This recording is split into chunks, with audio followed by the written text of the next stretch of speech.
Hi കൂട്ടുകാരെ, എന്തൊക്കെയുണ്ട് വിശേഷം? എല്ലാവർക്കും സുഖമല്ലേ?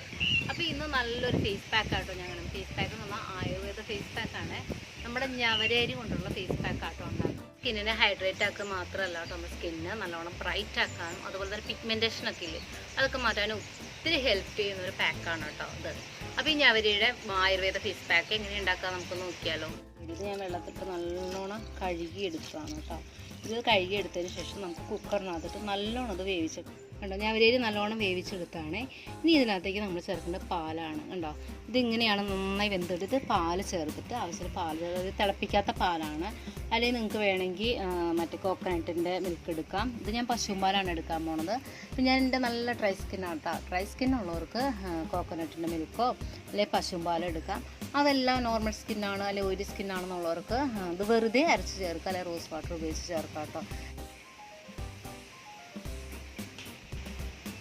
ഇത് നമുക്ക് വേണമെങ്കിൽ ഇങ്ങനെ പൊടിച്ച്, ഇങ്ങനെ അല്ലാതെ നമുക്ക് പൊടിക്കാം. ഇത് പൊടിച്ചെടുത്തിട്ട് മിക്സിയുടെ ജാറിൽ പൊടിച്ചെടുത്തിട്ട് നമുക്കിത് വേണമെങ്കിൽ ഫേസ് പാക്കായിട്ട് ഉപയോഗിക്കാം. പാലിൽ കുറുക്കിയെടുത്തിട്ട് കേട്ടോ. ഇതിപ്പോൾ ഞാൻ വേവിച്ചെടുത്തിട്ട് പിന്നെ പാല് ചേർത്തിട്ടാണ് അരച്ചെടുത്തിരിക്കുന്നത്. ഇത് ആഴ്ചയിൽ 2-3 വട്ടമായിട്ട് നമുക്കിത് യൂസ് ചെയ്യാം. അതേപോലെ തന്നെ നമ്മൾ പാലിന് അലർജി ഉള്ളൊരു പാൽ ഉപയോഗിക്കാതിരിക്കാൻ ശ്രദ്ധിക്കുക. അതുപോലെ പിമ്പിൾസ് വരുന്നവരെ ഉപയോഗിക്കരുത്. ഇത് ഏത് രീതിയിലും നമ്മൾ വേണമെങ്കിലും നമുക്ക് ഫേസ് പാക്ക് റെഡിയാക്കാം. ആയുർവേദ പാക്കാണ്.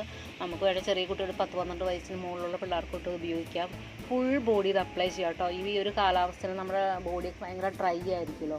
അത് ഞാനിത് അപ്ലൈ ചെയ്ത് നിങ്ങൾക്ക് കാണിച്ചു തരാം കേട്ടോ. ഇതിങ്ങനെയാണ് അപ്ലൈ ചെയ്ത് കാണിച്ചു തരാം കേട്ടോ. ഉണ്ടാവും സ്കിൻ നല്ല ഹൈഡ്രേറ്റ് ആവും കേട്ടോ. തേക്കുമ്പോൾ തന്നെ വാഷ് ചെയ്ത് കഴിയുമ്പോൾ തന്നെ നമുക്ക് മനസ്സിലാവും. നല്ലൊരു മോയ്സ്ചറൈസിങ് ക്രീമൊക്കെ ചെയ്തൊരു എഫക്റ്റ് നമുക്ക് കിട്ടും കേട്ടോ. ഒരുപാട് കട്ടിക്കൊന്നും തേക്കണ്ട കേട്ടോ. നമുക്ക് ഒറ്റ ലെയർ മതി. ആഴ്ചയിൽ 2-3 വട്ടം വെച്ച് മതിയേ.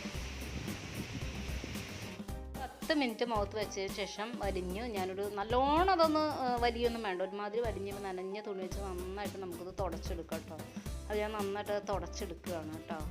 അപ്പോൾ നമ്മളിത് ഫേസ് നന്നായി തുടച്ചെടുത്തു കേട്ടോ. അതുകൊണ്ട് നല്ല ബ്രൈറ്റ് ആയില്ലേ, കണ്ട സ്കിൻ നല്ല ബ്രൈറ്റ്. അപ്പോൾ ഇത് എല്ലാവരും ഒന്ന് ട്രൈ ചെയ്ത് നോക്കണം.